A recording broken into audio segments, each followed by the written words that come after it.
오늘은 LG 디스플레이의 정호영 대표이사 사장님에 대해서 한번 얘기를 나눠볼까 합니다.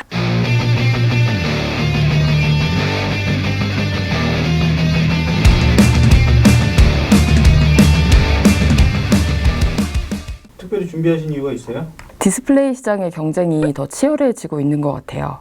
사실 우리가 가장 주변에서 흔하게 만나는 그런 화면들, 그게 아마 디스플레이라고 통칭을 해도 될 것 같은데요. 워낙 기기도 다양해지고 또 스펙도 다양해지다 보니까 얼마나 더 크게 혹은 또 더 작게, 더 밝게 어떻게 만드느냐에 따라서 경쟁력이 달라져서이기 때문일 텐데요. 오늘은 대형 패널의 강자죠. LG 디스플레이를 정호영 사장이 어떻게 이끌고 있는지 그 리더십에 대해서 한번 짚어보고자 주제로 마련했습니다. 보통 이 시장에서는 디스플레이 크기 기준을 9인치 정도로 보고 있습니다. 그래서 9인치가 넘으면 대형 패널, 그리고 9인치가 되지 않으면 중소형 패널 이렇게 나누고 있는데요.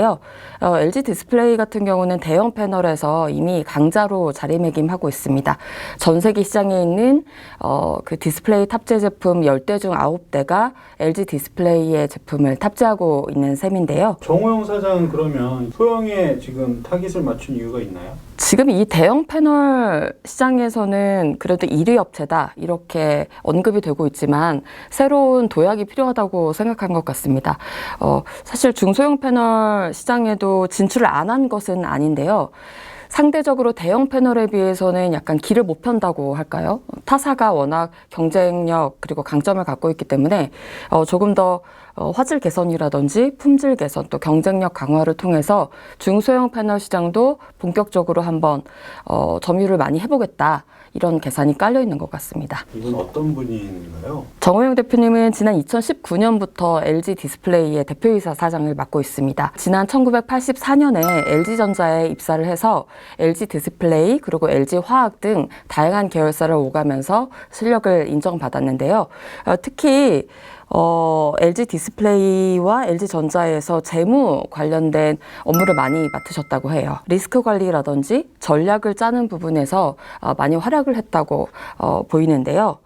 현장에서도 꼼꼼한 성격을 갖고 하나하나 좀 챙겨가는 그런 모습을 보였다고 하는 평가가 좀 전반에서 나오고 있는 것 같습니다. LG그룹 자체가 올해의 그 경영 이념이라고 할까요? 경영 비전이라고 할까요? 고객 경험 또 고객 가치를 조금 상향 조정하겠다 이런 쪽으로 가닥을 잡고 있는 것 같아요. 그 일환으로 정호영 대표도 중소형 패널 시장에 진출을 하려는 이유도 조금 더 고객들이 편리하게 다양한 제품을 접해볼 수 있도록 뭔가 기회를 제공하겠다 이런 연장선이 아닐까 하는 생각도 듭니다. 요즘에는 그 디지털 워치나 이런 웨어러블 기기도 많아지고 있고요. 또 자동차 같은 그런 모빌리티에도 화면이나 디스플레이가 중요해지고 있잖아요.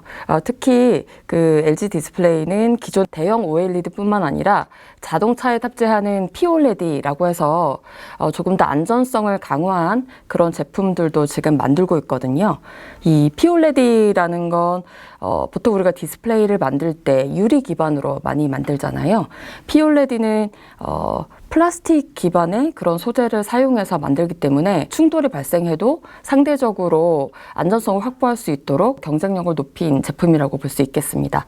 그래서 앞으로 이런 시대가 변하고 있고 이번에 코로나19 팬데믹도 장기화되고 있는 상황에서 시장이나 트렌드가 빨리빨리 변하고 있잖아요. 아마 그런 틈새 시장을 노리고 앞으로 대형 패널뿐만 아니라 중소형 패널 시장에도 조금 더 행보를 넓히겠다.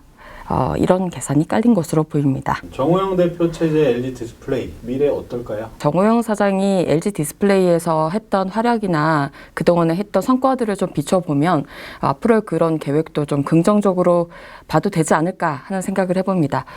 사실 이 정 사장이 LG 디스플레이로 옮겨온 때가 회사 차원에서는 상당히 좀 어려운 상황이었거든요. 그래서 오자마자 인원 감축이라든지 조직 개편이라든지 이런 부침을 좀 겪던 때였습니다. 하지만 그 시기를 겪고 지금은 한 2년, 3년 지나면서 지금은 이렇게 목표했던 그 성과들을 내고 있잖아요. 가시적인 성과들을 내고 있고 또 올해 초에 또 사업부 조직 개편이 있었습니다. 이런 기존의 뭐 TV 사업, IT 사업, 모바일 사업 이렇게 3원 체제로 운영하던 조직을 단순히 대형 체제, 중소형 체제 이런 식으로 이원화했거든요. 이렇게 조직을 선택과 집중을 한다는 이런 차원, 그리고 그동안의 전략가로서 리스크 관리에 임해왔던 그런 이력 등을 봤을 때 앞으로 중소형 패널 시장에 도전한다는 이런 도전장도 어느 정도 성공과 가까워지지 않을까 그런 기대를 해봅니다. 앞으로도 다양한 기업과 그리고 인물 이야기 가져오겠습니다. 구독과 좋아요 눌러주시고요. 알림 설정도 부탁드릴게요. 감사합니다.